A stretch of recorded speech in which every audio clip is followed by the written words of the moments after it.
Ya.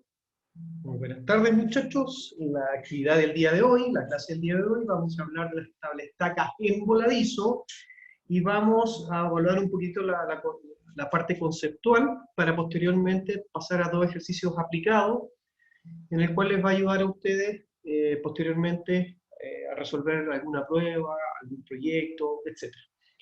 No está de más decir que el método que se aplica o los métodos dependen mucho de las consideraciones de diseño para tabla estaca. Por ejemplo, la tabla estaca que nosotros estamos analizando, que vamos a analizar, va a ser la tabla estaca en voladizo.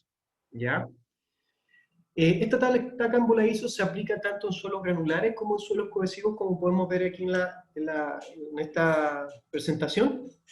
Y lo más importante es tener en cuenta el efecto que se produce o cómo veo yo el diseño directamente en respecto a los empujes. ¿Ya?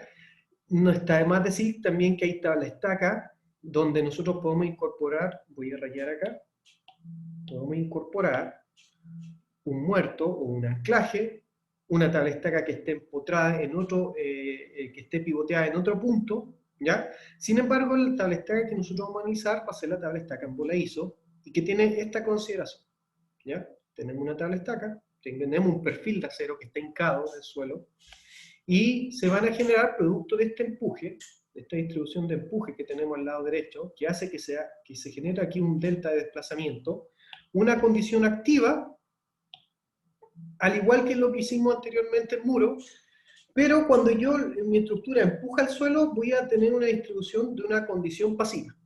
¿Ya? Y aquí viene el primer punto. En estricto rigor, la estaca en voladizo pivotea en un punto que no está en el punto más externo, o en el punto más enterrado, por así decirlo, de la ficha. ¿Ya? La ficha, para que ustedes lo tengan en consideración, es todo lo que está enterrado en un suelo competente. ¿Ya? Entonces lo que buscamos nosotros con este efecto es siempre enterrar, de forma práctica, enterrar nuestra tabla estaca, generar este hincado de la tabla estaca en un suelo competente. Por eso es muy importante este concepto que le denominamos DF. ¿Ya? O la ficha que muchas veces le comento. ¿Ya? Entonces, dado esta distribución, que pivotea en un punto que está un poquito más arriba, nosotros no cometemos ningún error. De hecho, hay software simplificado, como por ejemplo el Project, que calcula todo estático, todo activo en un lado y todo pasivo en otro lado. ¿Ya? En estricto rigor, siempre tenemos que buscar la ficha y el punto en que gira. ¿Ya? Yo lo que voy a hacer en estas clases, voy a asumir que todo gira en este punto y no tenemos ningún problema respecto a esa consideración de la condición activa y pasiva. ¿Ya? Yo sé que en estricto rigor los diseños están hechos respecto a este punto, pero encontrar este punto para efectos de una prueba o para efectos de cálculo es mucho más complejo porque quedan ecuaciones de tercero o cuarto orden, perdón, donde su desarrollo pasa a ser más matemático que respecto a la geotecnia, ¿ya? Entonces lo que vamos a aplicar acá va a ser esa primera simplificación, hacer que esto rote respecto al punto más alejados desde la superficie, o en la parte que está del terreno, ¿ok? Dicho esto, ¿qué ocurre? En estricto rigor, como nosotros tenemos, voy a explicar la forma conceptual de esta parte, como nosotros tenemos un efecto aquí de giro, ¿cierto? Que pivotea en este punto, se genera una distribución de esfuerzos, ¿ya? De forma activa, o empujes activos, pero cuando yo paso en este pivote, ¿cierto? Y la estructura empuja mi suelo, pasa una condición pasiva. Sin embargo, nuevamente acá, en esta parte, como la estructura rota en este punto, la estructura empuja mi suelo, pasivo, y aquí la estructura también empuja mi suelo. Por lo tanto, también tengo una condición pasiva. ¿Ya? ¿Ok? Eso es lo que ocurre en las distribuciones de esfuerzo prácticamente a lo largo de toda la tabla estaca. Pero como dije anteriormente, nosotros no hacemos ningún problema, no tenemos ningún inconveniente respecto a la profundidad de la ficha, que es finalmente lo que queremos obtener, es que pivotee en este punto. Al pivotear en este punto, lo que estoy haciendo yo es considerar todo este efecto como una condición activa y todo este efecto como una condición pasiva. ¿Ya? Entonces hago una pequeña simplificación. ¿Ok? Ahora, esto es considerando un suelo puramente granular, pero cuando yo tengo un suelo con una cierta cohesión, o que represente una cohesión, yo voy a tener que trabajar con la resistencia al corte no de nada. Pero en este caso lo que va a ocurrir van a ser esfuerzos de distribuciones donde yo no voy a necesitar yo no voy a necesitar contención y voy a tener esfuerzos como siempre de tracción, ¿ya? Entonces lo que ocurre acá van a ser ciertos efectos, producto de la condición activa y pasiva, pero también producto de ese esfuerzo de cohesión, o en realidad, por ese esfuerzo, producto de la resistencia que me genera una altura crítica, ¿ya? De hecho, la altura crítica la calculan como Q sub U dividido el gamma, y ahí dice la altura crítica para la arcilla, que se representa como un esfuerzo de presión negativo en el suelo, ¿ok? Que no es usado para el cálculo, ¿ok? Entonces, eso es lo que hace prácticamente. Paso de esta condición, producto de la condición de cohesión, a este efecto, a esta distribución, ¿ya? Y lo mismo ocurre para el lado pasivo, ¿ya? Pero nosotros nos vamos a enfocar el cálculo en una condición de un suelo granular, una cohesión cero, donde el efecto que ocurre es prácticamente en proyectos cercanos al mar, donde queramos prácticamente tener una condición de conductividad hidráulica dinámica o en efecto de hidrodinámico, producto de las crecientes mareas o el efecto que produce una variación de la altura del nivel freático, ¿ya? Prácticamente en esas condiciones nosotros vamos a tener el diseño. Otro punto importante que tenemos que analizar, cuando ya vamos a pasar al cálculo de estas cosas y se van a dar cuenta que no son complejos para nada, hay que tener mucho cuidado sin calcular los esfuerzos verticales efectivos, el esfuerzo horizontal efectivo y el empuje finalmente, pero yo les voy a mostrar que no es complejo. Les voy a mostrar dos formas de hacerlo. Una considerando directamente el empuje y el otro haciendo las consideraciones por separado. ¿Ya? Pero lo más importante aquí es considerar o cómo calcular o aplicar el factor de seguridad en el diseño para poder finalmente calcular el enterramiento de la ficha, ¿ya? Tenemos tres opciones. En realidad, siempre hay gente que busca más opciones ya, pero las tres que son concretas es, uno, aplicar el factor de seguridad en los parámetros de resistencia. Eso quiere decir que yo voy a trabajar con un C' y un Φ'. Ese C' y Φ' no son el ángulo de fricción y cohesión en el largo plazo, ¿ya? Sino más bien está directamente relacionado con como la cohesión que tiene mi suelo dividido en factor de seguridad o la tangente del ángulo de fricción del suelo que tengo en consideración dividido en factor de seguridad. Ese es el punto número 2, donde yo puedo aplicar los factores de seguridad, ¿ya? En los parámetros de resistencia para calcular finalmente la condición activa y la condición pasiva, ¿ya?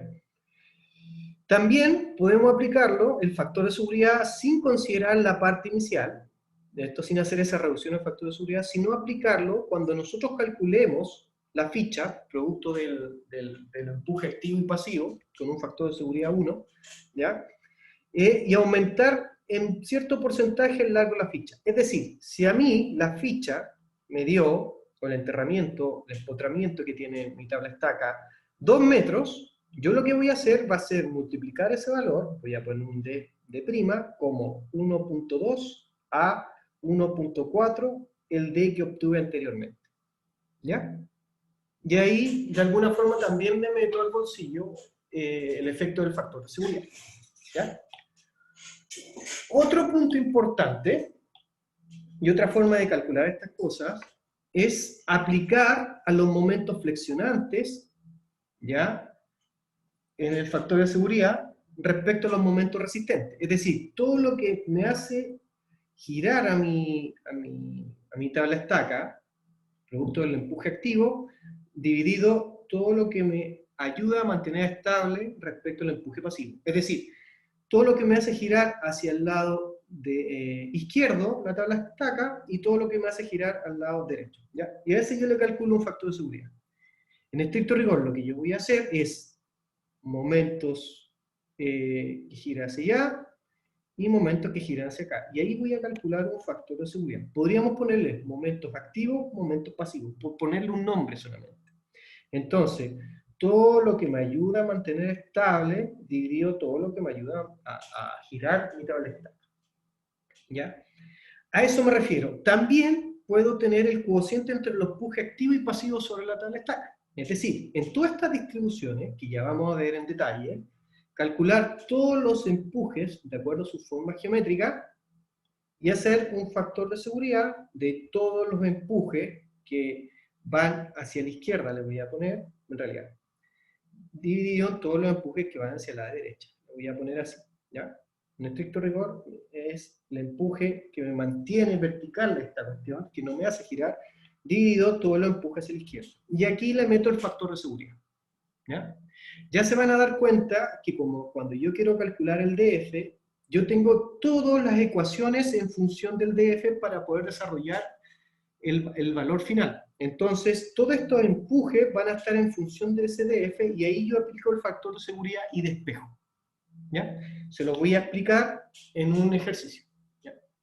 Creo que tengo una pregunta. Dice, profe, al aplicar los parámetros de resistencia son al phi y al c del terreno natural. Sí, Fabián. Ojo, más que el C y el phi natural, el C y phi que tenga en ese momento. Puede que yo aplique un relleno y tengo que calcular el C y phi, pero sí, están aplicados a los parámetros de resistencia que se informen en la mecánica de suelo o que vengan directamente en el diseño del terreno, ¿ya? Eso sí, pero ojo, que no va directamente al phi. Por ejemplo, un factor de seguridad al phi, no digo que phi' va a ser igual al phi dividido un factor de seguridad 1.5, sino tiene que ser a la tangente de phi. ¿Ok? ¿Ok? Eso. Voy a pasar a la siguiente diapositiva. Otro punto importante es considerar el efecto de la condición hidrodinámica del flujo. ¿Ya? Cuando nosotros tengamos un efecto de una tabla estaca donde el nivel freático genere un esfuerzo, vamos a aplicar estas ecuaciones que aparecen en esta parte, ¿ya? Y si se fijan, lo que estamos haciendo aquí es generar una variación producto de un flujo descendente y ascendente, y lo que ocurre es que en ese delta H, en ese cambio potencial de agua, ese cambio de energía que tengo respecto con la altura de agua, es que esta gotita va a ser este recorrido, ¿cierto? Y aquí es donde se aplican generalmente las redes de flujo, las ecuaciones correspondientes a la condición dinámica, las pérdidas de carga, si tengo flujo ascendente o flujo descendente, etc. ¿Ya? Sin embargo, vamos a aplicar siempre la distribución de esfuerzo en este punto por el lado izquierdo y por el lado derecho siempre tienen que ser igual. Es decir, la distribución de esfuerzo, ojo, de esfuerzo, UW1 es igual a UW2 bajo la tabla estaca. ¿Ya?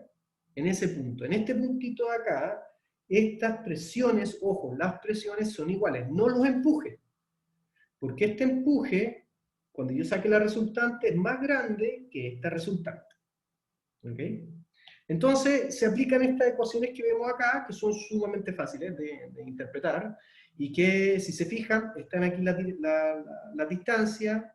Cuando yo quiera calcular la presión de poro por el lado izquierdo, va a ser gamma del agua por L1 más delta H por L1 dividido L1 más L2, ¿ya? Y como es flujo ascendente, yo tengo un valor positivo aquí, no voy a entrar en detalle a explicar directamente dónde aparece ese más o ese menos.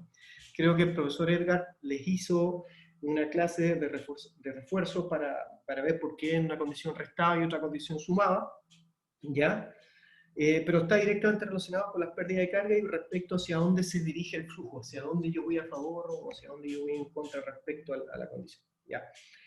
¿Ya? Y para la presión de poro en el otro lado, fíjense, tengo lo mismo, nada más que ahora cambio L2 menos delta H por L2 dividido L1 más L2. ¿Ya? ¿Qué es delta H? Delta H es la diferencia del nivel freático del lado derecho respecto al nivel freático del lado izquierdo. L1 está directamente relacionado por donde el flujo de agua atraviesa mi altura de suelo. En el caso que yo esté saturado, por ejemplo acá L1 vale esta distancia, pero si el nivel freático está acá, el L1 ahora vale toda esa distancia. ¿Ya? Este es L1 para esa condición, lo voy a volver a rayar, lo voy a volver a explicar. El delta H es la variación de energía o de altura de agua desde el lado derecho respecto al lado izquierdo, y L1 está relacionado en el lado izquierdo respecto al nivel freático donde se encuentra en el suelo. Si yo tengo un nivel freático acá, el L1 es toda esta altura, y también le tengo que sumar la condición de presión, la presión hidrostática como carga inicial, ¿ya? Ojo con eso, ¿ya? Profe, tengo una duda aquí, dice. Si el nivel freático estuviera sobre el terreno de la izquierda, ¿la ecuación es la misma o se usa alguna consideración para el empujador? Sí, eso es lo que le acabo de explicar a Luciano. Si el nivel, lo que me está diciendo Luciano, si el nivel freático se encuentra acá, respecto a esta condición, el delta H va a ser este, recuerden que yo lo expliqué recién, es la variación de altura del lado derecho respecto al lado izquierdo, el delta H se ve modificado, pero el L1 ahora no es toda esta altura, el L1 está directamente relacionado con la altura de agua que yo encuentro hasta donde tengo suelo, ¿ya? Y acá arriba tengo que sumar la condición hidrostática, porque aquí tengo una altura de agua que me genera una presión adicional a la condición hidrodinámica, ¿ya? No sé si le respondí, Luciano. Listo. Genial. ¿Ya? Ojo con eso, ¿ya? Entonces, siempre verifiquen en sus cálculos que W1 igual W2. Estos U tienen unidades de toneladas por metro cuadrado, kilonewton por metro cuadrado, son unidades de esfuerzo. Si yo quiero calcular los empujes en kilonewton por metro, toneladas por metro, yo tengo que calcular su forma geométrica, ¿recuerdan? Eso lo vamos a ver ahora. Ya. Dejando de lado la condición hidrodinámica, voy a pasar ahora a este efecto de cuando yo, por ejemplo, tengo un suelo que tiene una pendiente. Una tabla estaca que tenga una pendiente, ¿ya? Que no es horizontal como lo vemos acá. ¿Qué pasa si esto tiene una pendiente? La condición del K activo, que nosotros tenemos calculado como 1 menos seno de phi, dividido 1 más el seno de phi, ya no va a ser válida. ¿Por qué? Porque tengo un efecto de suelo con pendiente, ¿ya? Ojo con eso. Entonces, en esa condición, la condición activa, tengo que aplicar el efecto de ese ángulo en la ecuación. Y para eso aplico esta ecuación que dice coseno de alfa, donde alfa es la pendiente tras 2 de la tabla estaca, por el coseno de alfa menos coseno de alfa cuadrado menos coseno de phi, y ese phi es el ángulo de fricción del terreno que yo tengo en esa condición. Dividido coseno de alfa más, se fijan, es exactamente el de arriba es lo mismo, nada más que ahora en vez de un menos tengo un más. Y lo único que estoy haciendo es incorporar ese efecto de sobrecarga por el terreno. ¿Ya? Finalmente la condición de esfuerzo activo va a ser gamma por z por K sub A, donde ya considero ese ángulo inclinado, y la presión activa o el empuje va a ser un medio de gamma por h cuadrado por K sub A. ¿Ya? Y no tiene ningún efecto extra a considerar, ¿ya? Solamente tenemos que considerar el efecto del K sub A en el diseño. ¿Qué va a pasar aquí? Lo más probable es que esa pendiente me genere un empuje activo un poco mayor, es decir, el K sub A con un alfa va a ser mayor al K sub A con el alfa igual a 0. Esto es distinto de 0 y esto igual a 0, ¿ya? Ojo con eso para que vayan checando los resultados. ¿Ya?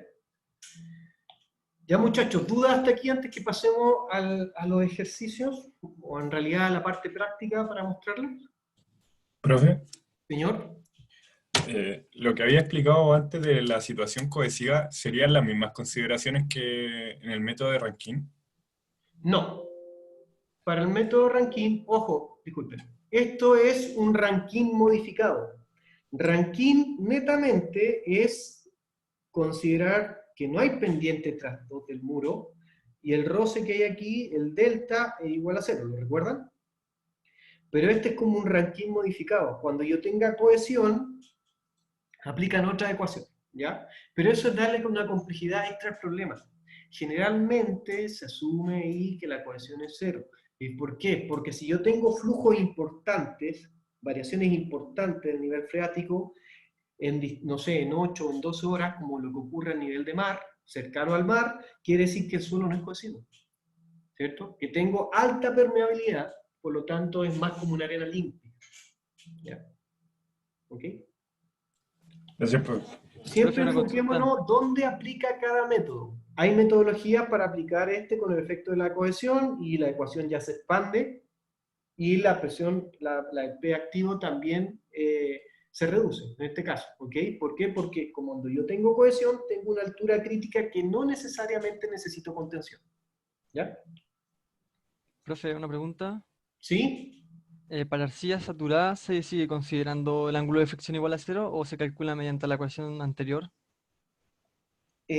La arcilla saturada, recuerden que la arcilla saturada tiene una condición especial, si es normalmente consolidada o sobreconsolidada. Entonces, dependiendo de los ensayos que yo tenga que pueda rescatar, puede que el ángulo de fricción me dé cero y solamente sea resistencia al corte no de nada y tenga que aplicar estas ecuaciones, ¿ya? Pero por eso les digo, enfoquémonos en una condición más real, que yo tengo una condición de flujo importante, variaciones de presión importantes, y un suelo prácticamente puramente gradual, ¿ya? Donde voy a tener un efecto de fricción. ¿Ok? Ya, gracias, profe. Ok. Ya, el primer ejercicio es sumamente simple. Dice, el nivel freático está a nivel del terreno. Ya aquí me faltó ponerle el monito, pero esto es así, ¿cierto? Ahí está el nivel freático, y el nivel freático está aquí a 2 metros. Dice, calcular el DF o la ficha con un factor de seguridad 1.5 y determinar el módulo de la sección considerando un sigma admisible de 120 meganewton, me faltó la n es grande ahí, no es chiquitita, por metro cuadrado. Siempre que a nosotros nos pidan diseñar la tabla estaca estructuralmente, nosotros tenemos que indicar más o menos cuál es el perfil que va a aplicar respecto a los empujes que yo tengo. Y para hacer eso vamos a hacer una simplificación, como dije yo que aquí vamos a rotar respecto a este punto. Una vez que obtengamos todos los empujes, vamos a asumir que esto está empotrado acá, por lo tanto tenemos que calcular el efecto de la carga, como por así decirlo, el Fx, el momento y un Fi, ¿cierto? Nosotros sabemos que en la misma tabla estaca el Fi es igual a 0, por lo tanto el Fx va a quedar en función de los empujes activos menos los empujes pasivos, y los momentos van a ser los empujes activos con sus brazos palanca menos los empujes pasivos con sus brazos palanca, ¿cierto? De forma simplificada, lo voy a ver en detalle con un Excel y todo para que lo tengan en su diseño, etcétera, pero eso estoy viendo de forma simplificada, ¿ya? Entonces, una vez que usted tenga el momento solicitante, ¿cierto? Respecto a mi tabla estaca, yo voy a, con el esfuerzo admisible que soporta mi tabla estaca, que depende del material, etcétera, lo que nos entrega el proveedor, yo voy a calcular el módulo de la sección, que generalmente le llaman W, y este tiene unidades de metros cúbicos por metro aproximadamente, ¿ya? Generalmente, ¿ya? Hay centímetros cúbicos por centímetro, etcétera, ¿ya? Es el primer ejercicio. Y el segundo ejercicio ya le damos una pequeña complejidad porque le vamos a incorporar un segundo usuario, ¿ya? Pero aquí lo que me interesa es que calculen el DEF. ¿Ya? Tengo otra pregunta. Disculpen.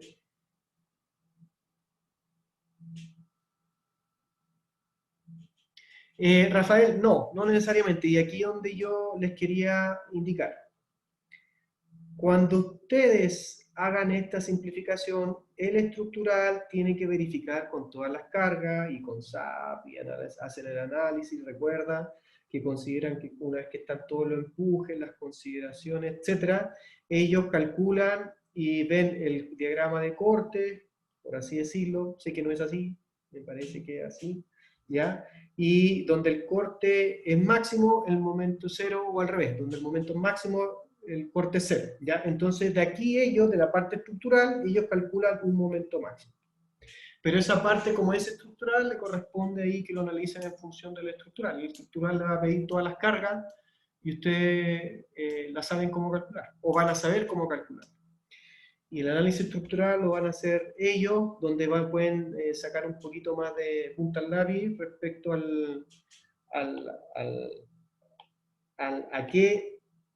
a qué perfil utilizar. ¿Ya? ¿Ok? ¿Alguna cosa? Ahí sí. ¿Ok? Ya, entonces ahora me voy a pasar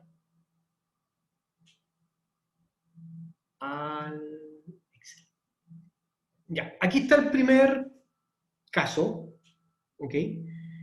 Donde tenemos que el nivel freático se encuentra a 2 metros de profundidad por el lado derecho, ¿ya? Y tengo un único suelo, perdón, me equivoqué, con dos suelos, aquí está el con un único suelo, ¿cierto? Y tengo un gamma de 1,59 toneladas metro cúbico, un gamma SAT de 1,93 y un ángulo de fricción de 32, ¿ya? Lo pueden dejar ustedes todo planillado, ¿ya? Esto yo se lo voy a subir, ojo, reutilícelo bajo su responsabilidad, con mucho criterio, esto no está totalmente programado, está para un caso específico, ¿ok? Y bajo los criterios de diseño que yo les estoy mostrando para esta condición, ¿ya? Pero ustedes pueden tener otro criterio de diseño, por ejemplo, calcular la ficha con un factor de seguridad no por empuje, sino por momento. Yo lo hice por empuje o por fuerza, ¿ya? Y me dio 1,23 para esa ficha, o para ese enterramiento, ¿ya?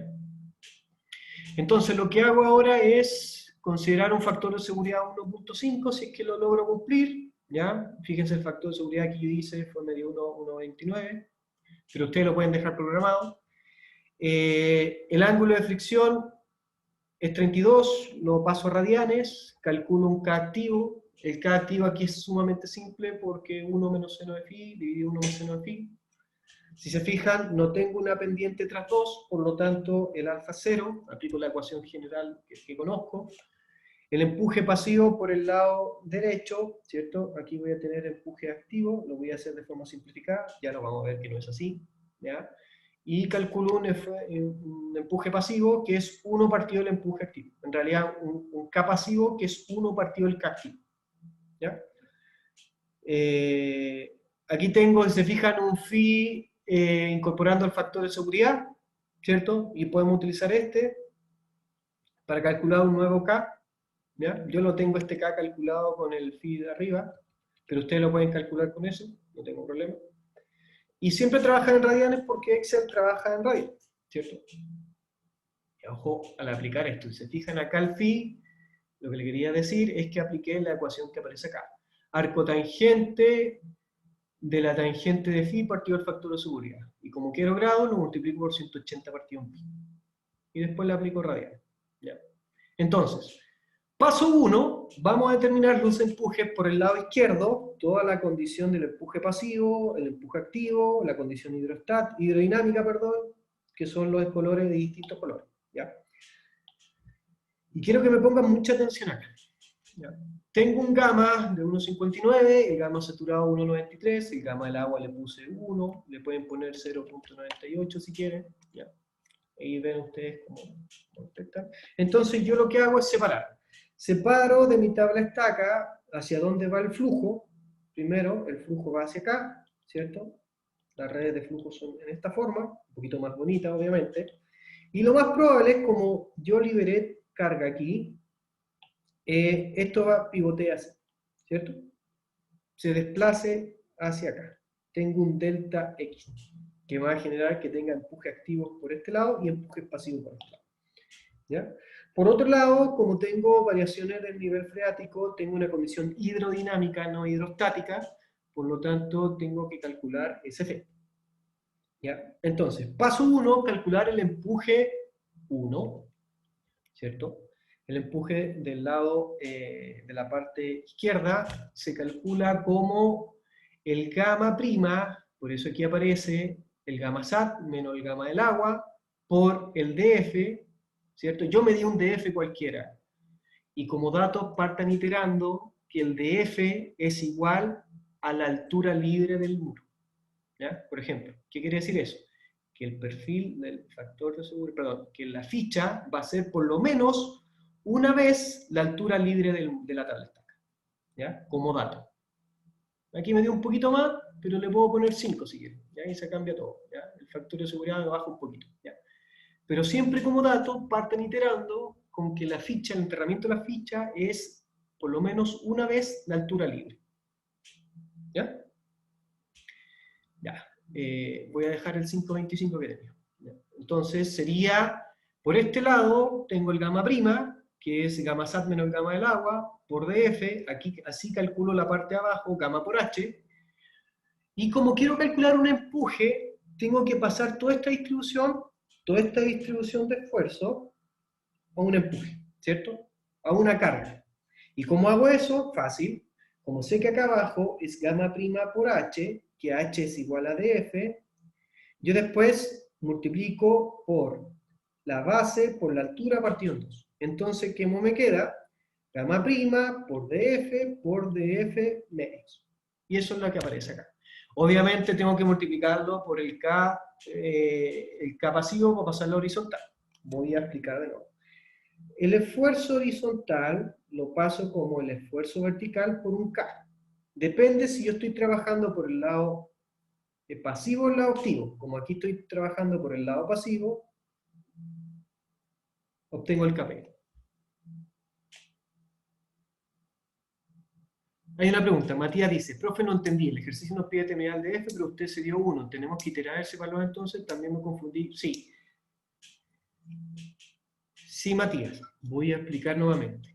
Como yo tengo un DF, y para que no empiecen a generar y les queden una ecuación de segundo orden, de tercer orden, yo prefiero, y les sale más fácil, que lo trabajen con un Excel. ¿Por qué? Porque se dan un valor inicial y lo varían hasta que el factor de seguridad le cumpla el valor que pasó de criterio.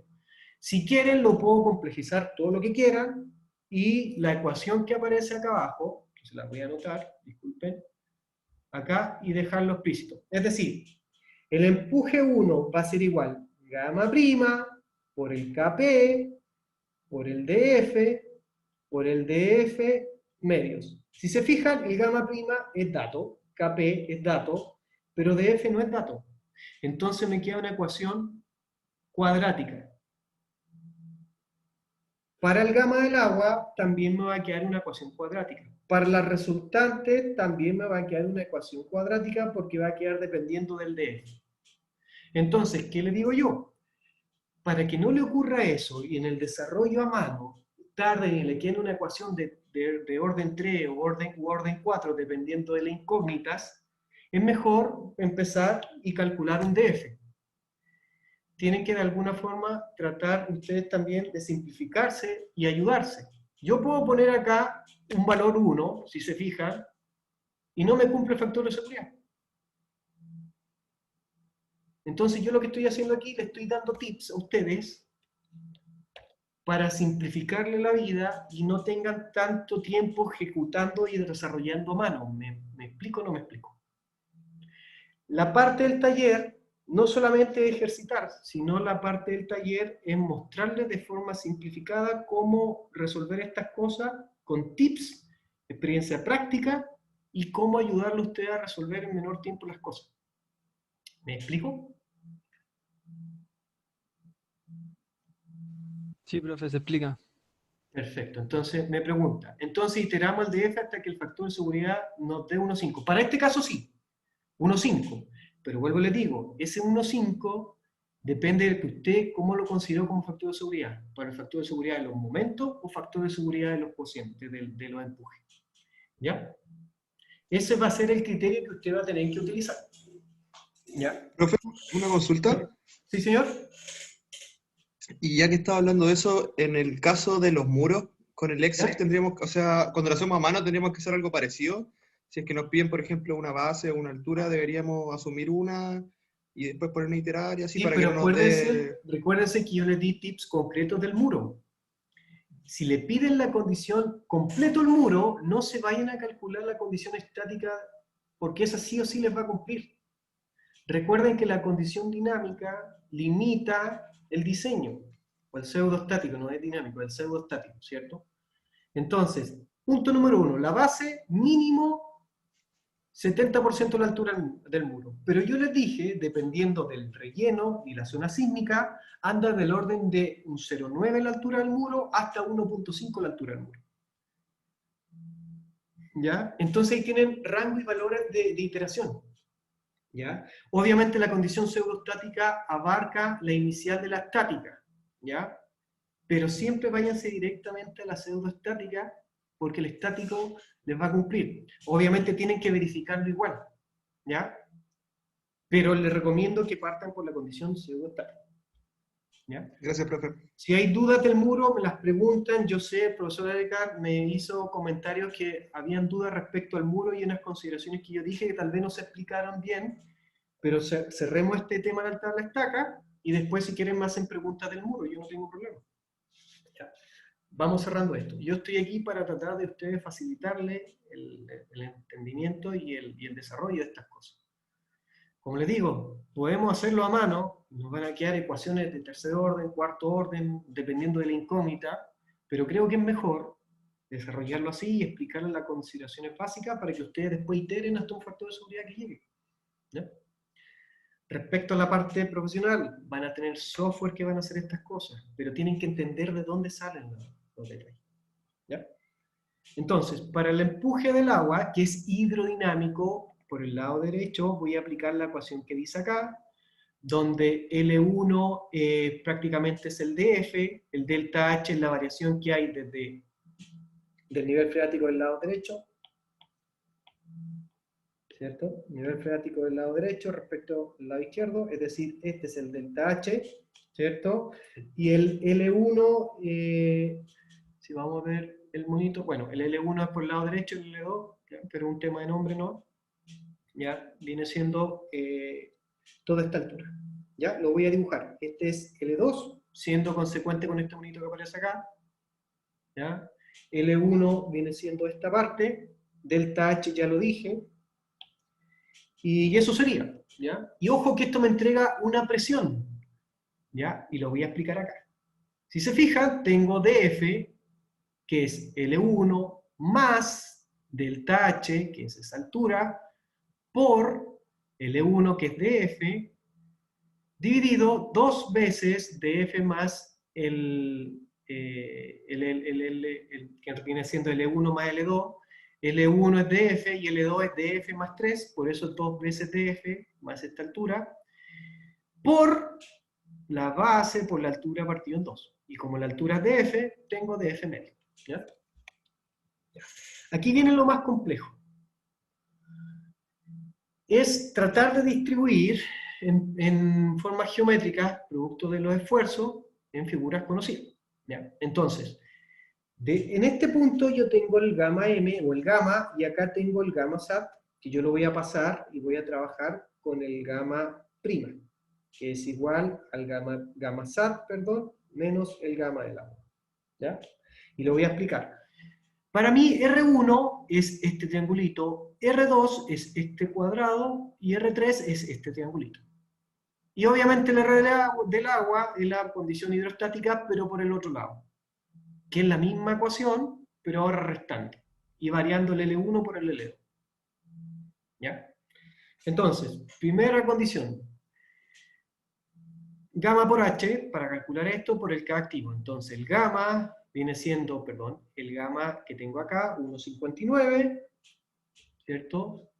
Por la altura que es 2 metros, por el K activo, ¿cierto? Y tengo la parte horizontal. Por la altura partido en 2, la altura es 2 metros, que nuevamente está ahí, dividido en 2. Y así obtengo el primer empuje. ¿Cómo puedo hacer esto un poco más simplificado? Lo voy a explicar una vez que termine de explicar todo. ¿Ya? El R2, que viene siendo este. Como yo ya calculé el anterior, ¿cierto? Lo que tengo que hacer ahora nuevamente es gamma por H, por el K activo, sigo estando acá, pero ahora voy a multiplicar por esta altura, ¿cierto? Que es 3 más DF. Y ahí aparece, ¿ya? Y el triángulo de acá abajo viene siendo el más simple, que es gamma prima, gamma sat menos el gamma del agua, y crece de aquí hacia abajo en profundidad. Entonces sería gamma prima por el DF más los 3 metros, por el K activo, por DF más 3 metros partido en 2. Es decir, acá abajo tengo, en este punto, viene siendo el gamma prima por el K activo por DF más 3 metros. ¿Cierto? Y después por DF más 3 metros partido en 2. Sí, muy buena pregunta. Y eso, muy buena observación. Ojo, Matías, como estoy calculando una distribución, por arriba, este punto de aquí a acá lo utilizo con ese gamma. ¿Ya? Y después, para la parte que está acá abajo, utilizo creciente con el gamma prima. ¿Ya? Verifiquen esto, muchachos. Tienen que de alguna forma soltar la mano en estos diseños. ¿Por qué? Porque si se fijan, yo desde este punto arriba crezco con el gamma M, ¿cierto? Y después crezco con el gamma boyante, o el gamma sumergido. Pero hasta este punto sigue siendo con el gamma M. Solo geometría. ¿Ya? Y después el gamma del agua, que por este lado es exactamente lo mismo que tengo acá. ¿Ya? Verifiquen esto. Ya voy a explicar eso en detalle de una forma más simple para que les cuesta calcular los empujes de una vez. Los voy a hacer por separado y da exactamente lo mismo, ¿ok? Ya se los voy a explicar de forma separada. Sí, sí, Felipe, ahí está el cambio pendiente. Obviamente a mí no me equivoco en el cambio pendiente, ¿ok? De hecho lo puedo achicar. Ahí, ¿ya? Ahí. ¿Ya? Pero es un triángulo, ¿no? ¿Ya? Claramente los triángulos no están a escala. Pero sí, tiene que haber un cambio pendiente, Felipe. ¿Ya? Pero ahí lo ajusté. ¿Ya? Lo voy a dejar como tenía. Y si la acomoda ahí, lo dejo ahí, no hay problema. ¿Ya? Entonces, sigamos con esta parte de todo de uno. Lo importante aquí son los brazos. Si se fijan, acá arriba voy a tener aplicada la carga aquí, en esta parte en la mitad, en este triángulo acá, en este triángulo acá, y en este triángulo acá. Y todos los voy a calcular respecto a este punto. ¿Ya? Entonces, el R1 es fácil, es el DF más los 3 metros más los 2 metros partido en 3. ¿Por qué? Porque esta parte de aquí es H tercio. Acá abajo es H tercios. Y acá abajo es H tercios. ¿Ok? ¿Ok? Entonces, después el R2 está aplicado a la mitad de esa altura, si se fijan. El R3 está aplicado a esa altura partido en 3. Y el R del agua es lo mismo. No sé por qué está multiplicado por eso, pero debe ser dividido. ¿Ya? Por 2 tercios, ahí sí. Gamma por F por 0,67. Aquí tengo un error. Esto está aplicado dividido en 3. Ahí sí. Ahí sí. Ahí quedan igual, porque son los dos triángulos. Ahí sí. ¿Ya? Disculpen, muchachos. Ahí. No sé por qué tenía 0,67, 0,67 2 tercios. ¿Ya? Ahí sí. Y acá por el lado izquierdo lo mismo, de tercio y de tercio. ¿Cierto? Ya. Hay otra forma de hacerlo un poco más largo, pero los errores se minimizan. Y es calculando los esfuerzos verticales. Por ejemplo, voy a calcular el esfuerzo vertical hasta ese punto. ¿Cuánto sería? Gamma por H. Perfecto. El punto del triángulo 2 también es gamma por H en ese punto. Es decir, estoy calculando la carga en ese punto.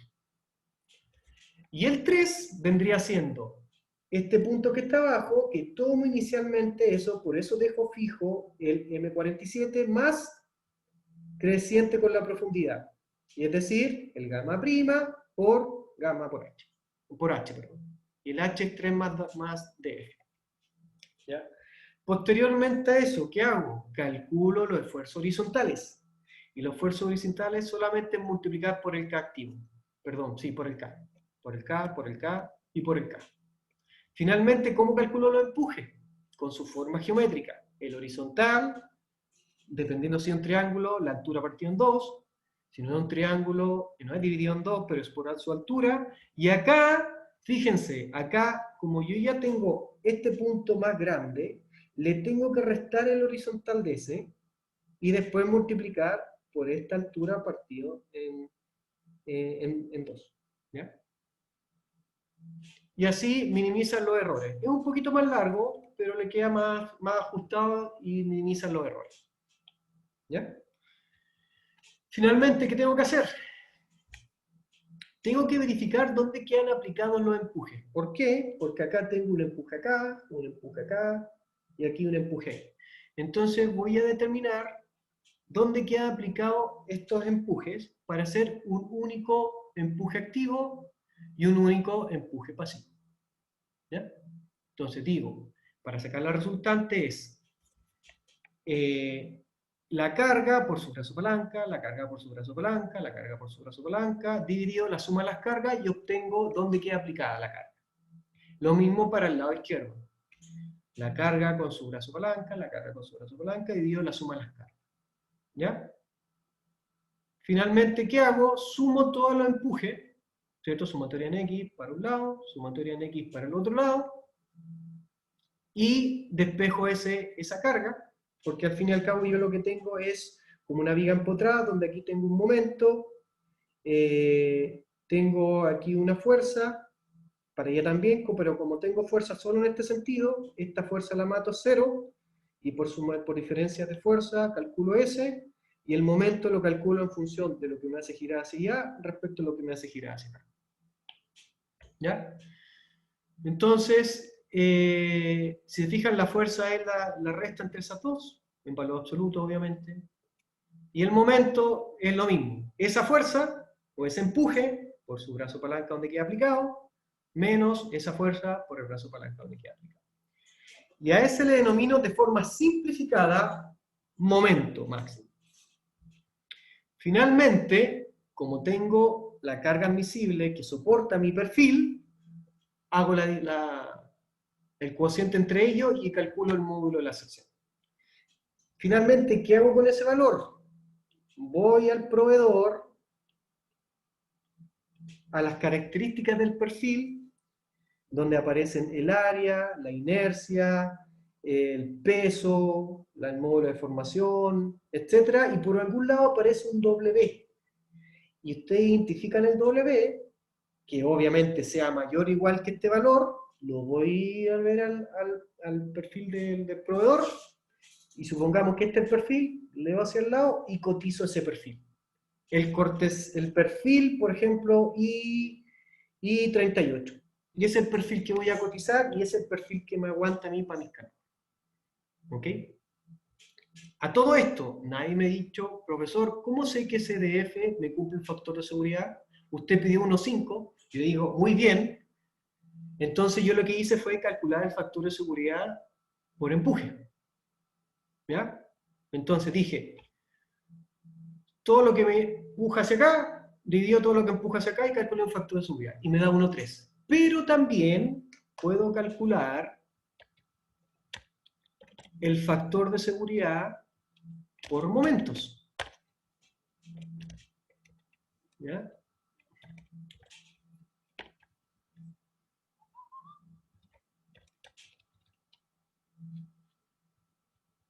¿Ok?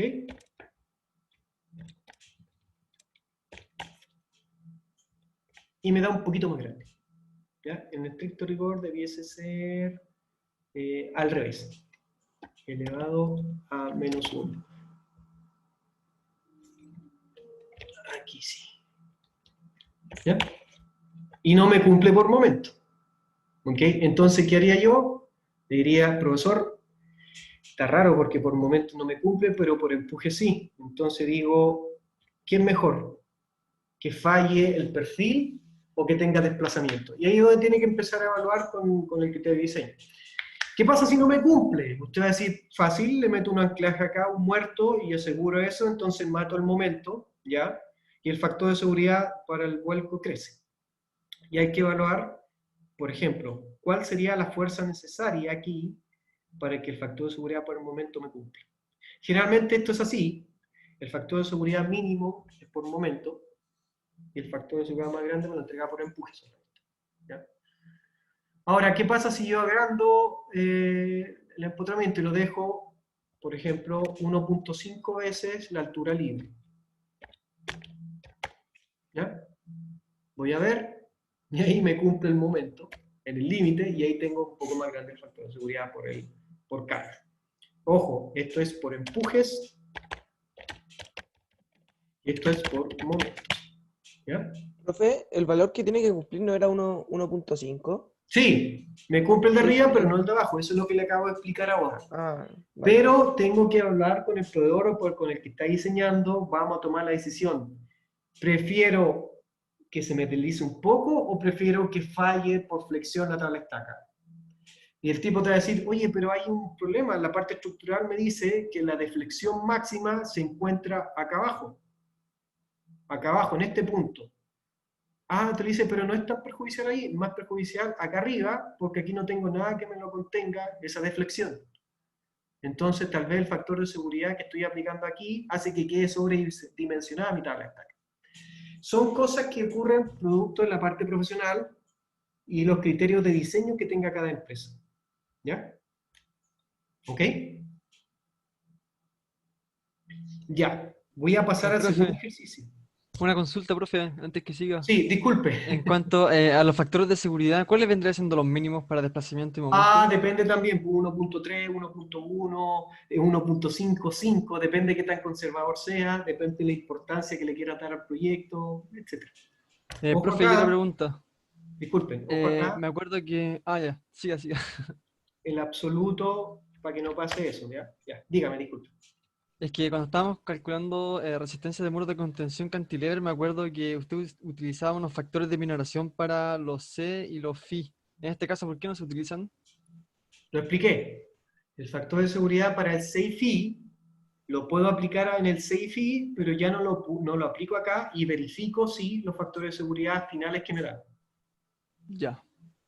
Todo depende, Ya. este cálculo todo depende de la ficha, ¿recuerdan? Todo depende de lo que me dé la ficha. Si la ficha Ya, da profe. suficiente para dar unos factores de seguridad competentes, me quedo ahí. Si no me da, empiezo a ser conservador, rebusco los parámetros de resistencia, no me da, voy, soy más conservador y entierro esta cuestión 5 veces. Pero puede que no le pueda vender a nadie el proyecto porque técnicamente es factible, pero económicamente no. ¿Cierto? Gracias, profe. Profe, otra consulta. ¿Sí? En el DF usted lo multiplicó por 1.5 para que le diera 7.5, eso es por el factor de seguridad. No. Yo digo que, vuelvo y le digo, para que empiecen a iterar, siempre, generalmente, el DF, el empotramiento siempre es por lo menos una altura libre. Y la altura libre es S más S. Ahora yo le digo, ¿qué pasa como el factor de seguridad con 1 metro, pero con la altura libre, con DF igual a una altura libre, por el momento no me da, pero sí por empuje. Voy a ver qué pasa con 1.5. Por 1.5 me da que estoy en el límite, 1.05, pero cumplo por empuje. ¿Me explico o no? Ah, ya, profe. Sí, Pero ahora le podemos entendí. poner si quiere 4 metros, listo, 4 metros, veamos, ¿cumple? No, cumple nada. Claro. Le estoy dando Y, tips para que después cuando usted diga, uy, ¿cómo hago esto? El profe me dijo, mejor lo dejo todo en función de DF y despejo. Pero me va a quedar una ecuación tan grande que al final para una prueba no tiene mucho sentido. Entonces, mejor aplico DF, un Excel y voy iterando en el Excel. ¿Entiende? A ustedes quizás le va a quedar más ordenado. Yo los tengo aquí para explicarles cómo calcular estas cosas. ¿Ok? ya, profe. Y, profe, otra consulta. Sí. En el K activo, bueno, usted lo hace con el oseno, pero también nos mostró algo con un coseno. Sí. Ah, para este caso, ¿por qué no se ocupa? ¿Por el tema de que no está inclinado? No tengo pendiente acá, hijo. ¿Recuerda? Aquí. Que mi F Ah, alfa, tengo que aplicar la del coseno. ¿Recuerda? ya, profe. Sí, sí, sí. Listo. No hay Ya, problema. gracias, profe. Ya, si no alcanzo a ver el ejercicio 2, los dejo aquí y está paso a paso. ¿Ya? Hay un efecto aquí un poquito más complejo. ¿Por qué? Porque si se fijan, ahora yo tengo un cambio de suelo, donde en ese cambio de suelo tengo un cambio de ángulo de fricción, y al tener un cambio de ángulo de fricción, voy a tener un cambio en el K activo. Y al tener un cambio en el K activo, también voy a tener un cambio en el K pasivo. ¿Ya? Acá, para el empuje de arriba, tengo que calcular con este K, y para los empujes de acá abajo, tengo que calcular con ese K. Tengo una pregunta, muchachos. Dice, profe, pero en el caso de que nos pidan el mínimo valor permitido de f, ¿tendríamos que resolver la ecuación nomás? Sí, Cristóbal, es así. Si quiere hacerlo por el lado más largo, no hay problema. Hágalo por el lado más largo. Yo solamente trato de ayudarlo un poquitito. Si lo quiere hacer de ese, sí, está correcto. Pero le puedo decir también que en la práctica, cuando llegue y le diga al jefe que está construyendo, me dio, sí, claro, es un solver, trate de hacerlo, no hay ningún problema. Es un solver y listo. Sí, yo también fui estudiante, yo también lo hice y sé que tampoco es tan fácil. ¿Ya? O un buscar objetivo, o lo que quiera, no hay ningún problema. Pero ese valor que le va a entregar va a ser 4.57389. Y créame que apenas le entregue ese valor, 4.5869 al jefe de terreno o al que está construyendo, ni siquiera lo va a mirar. Ya. El 4.58769 es para él es 5 metros. ¿Ok? Pero lo puede hacer, no hay ningún problema. ¿Ya? No hay ningún problema. No sé si han escuchado cuando le dicen va a terreno o los comentarios. ¿Ya cuánto te dio? 4.5. Ya, 5 metros. ¿Por qué 5? Porque yo lo digo. No, ese porque yo lo digo no existe, porque en la práctica profesional, hacer un corte a esos detalles sin que el perfil lo permita, no lo van a hacer. Entonces se van a pasar por el lado que permita hacerlo más fácil en la parte práctica, en la construcción. ¿Ya? Pero eso es cuando lleguen a la parte profesional, se van a dar cuenta que las redondeadas son realmente exageradas. Pero tienen una explicación. Ya. Centrándonos en esto, lo único que me voy a centrar es exactamente lo mismo, pero yo me voy a centrar en determinar los diagramas de esfuerzo. ¿Ya? Veamos. ¿Por qué aquí me queda como un arbolito de Pascua? Muy fácil, porque aquí, como yo tengo un ángulo de fricción mayor, tengo un K activo menor. Al tener un K activo menor, el esfuerzo horizontal se reduce. Tengo menos empuje. Y lo voy a explicar de esta forma para que ustedes lo entiendan. Ya estoy en el ejercicio 2. Voy a calcular los esfuerzos verticales, después los horizontales y posteriormente los empujes. ¿Para qué hice esto? Para corroborar esto que está hecho de forma directa. ¿Ya? Pero no hay ningún problema, lo podemos mirar. Entonces, paso 1. El primero no está saturado, calculo con el gamma, perfecto. El segundo sigue siendo ese punto, que es lo mismo, 318, gamma por h. Y el tercero ya no es gamma por h directamente, porque ahora paso de una condición saturada que estoy hacia abajo. Entonces, el esfuerzo vertical en ese punto, que es 318, más el gamma prima por la altura. Por eso aparece eso. Finalmente, en este punto, si se fijan aquí, ¿ya?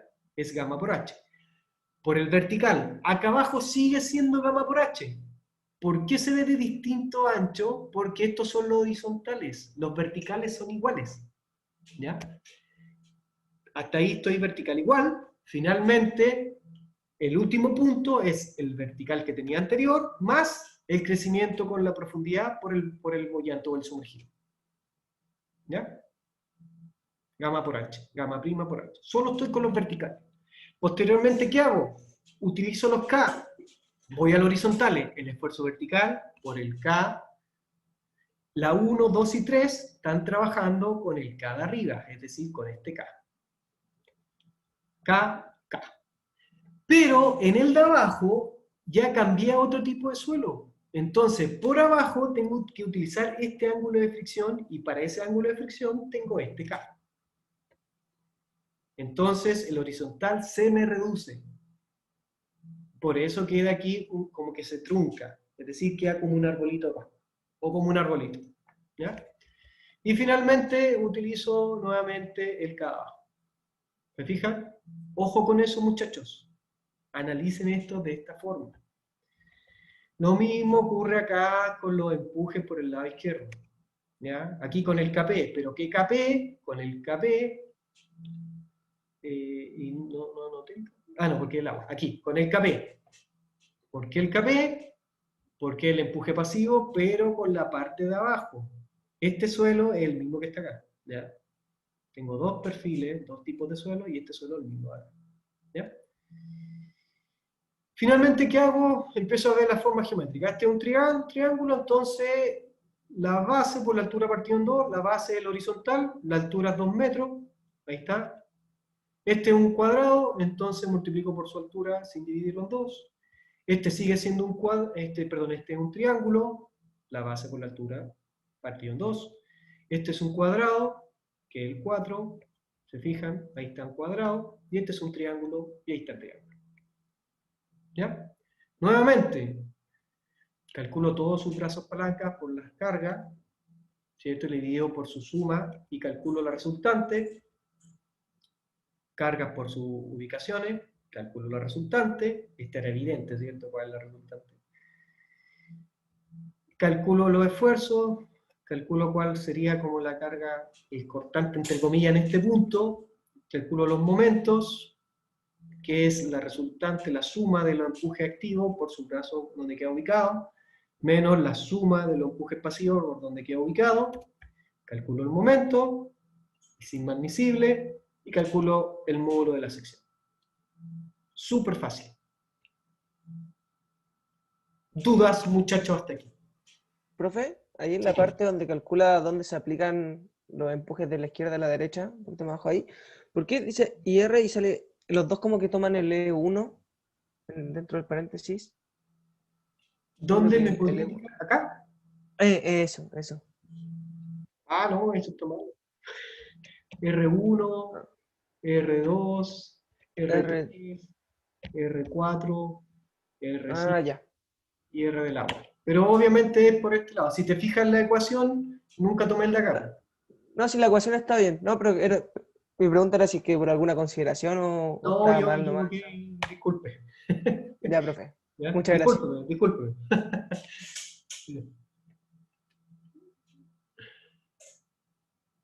Ya, muchachos, ojo con estas cosas. Aquí no pueden perder el puntaje, ¿ok? ¿Ok, muchachos? Hagan lo que sale acá, entiendan esa geometría, esos dibujos, pero no pueden perder el puntaje de esto. Esto les va a ayudar harto a acercarse a una nota satisfactoria para ustedes. ¿Y el muro para qué? El muro es el más simple. Voy a parar la grabación para que si tienen dudas del muro.